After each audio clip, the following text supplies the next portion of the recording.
Breaking news చూస్తున్నాం. నిజామాబాద్ జిల్లా చుక్కాపూర్లో దారుణం జరిగింది. ఇంటర్ చదువుతున్న విద్యార్థినికి ఓ యువకుడు పురుగుల మందు తాగించినట్లుగా తెలుస్తోంది. రోడ్డుపై వెళుతున్న విద్యార్థిని పురుగుల మందు తాగించిన యువకుడు వెంటనే పారిపోయాడు. విషయాన్ని కుటుంబ సభ్యులకు చెప్పడంతో బాధితురాల్ని ఆసుపత్రికి తరలించారు. ప్రస్తుతం విద్యార్థిని కామారెడ్డి ఆసుపత్రిలో చికిత్స పొందుతోంది.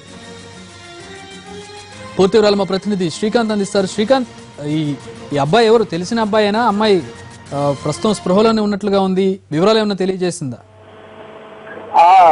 చక్రి, నిజామాబాద్ జిల్లా చుక్కాపూర్ లో విద్యార్థి అంటే ఒక యువకుడు ఒక ఇంటర్ విద్యార్థిని రోజు వెంబడించి విసిగించేవాడు వాడంట. అయితే ఈ రోజు ఆ అమ్మాయికి దగ్గరుండి పురుగుల మందు, క్రిమి సంహారక మందు అమ్మాయికి నోట్లో బలవంతంగా వేసి ఆమెను ఇబ్బంది పెట్టిన సంఘటన నెలకొంది. అయితే అక్కడ ఉన్నటువంటి స్థానికులు గమనించి కామారెడ్డి ప్రభుత్వ ఆసుపత్రిలోకి తరలించారు. అయితే యువకుడు ఇంకా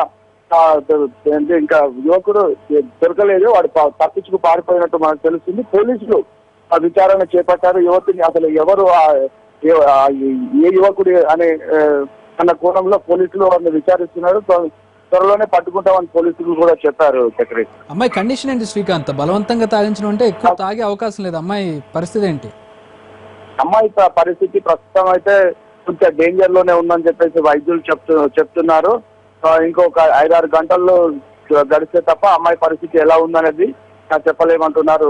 చక్రి, ప్రత్యక్ష సాక్షులు ఎవరైనా ఉన్నారా శ్రీకాంత్? రోడ్డు మీద జరిగింది కాబట్టి అక్కడ అంటే ఎవరు లేని సమయాన్ని చూసే వీళ్ళు ఆ ఘాతుకానికి పాల్పడ్డట్టు తెలుస్తుంది. చక్రి, పేరెంట్స్ ఏమంటున్నారు? ఆ పేరెంట్స్ విషయం తెలుసుకున్న ఆసుపత్రికి వచ్చారు.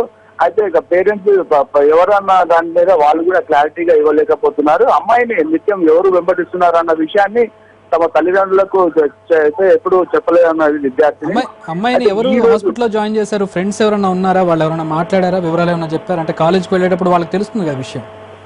అంటే అమ్మాయి సింగిల్ గా ఉంది. సింగిల్ గా ఉన్నందుకే ఈ ఘాతుకానికి పాల్పడ్డారు. సింగిల్ గా ఉన్నదని చెప్పేసి వీళ్ళు ఒకేసారిగా వెళ్ళి అమ్మాయి నోట్లో పోసి అక్కడ నుంచి పారిపోయినట్టు మనకు తెలుస్తుంది. అయితే అమ్మాయి కోలుకుంటే తప్ప ఆ విద్యార్థి ఎవరు అనేది తెలుస్తుంది. చక్రి, మనకి. Thanks for the update Srikanth.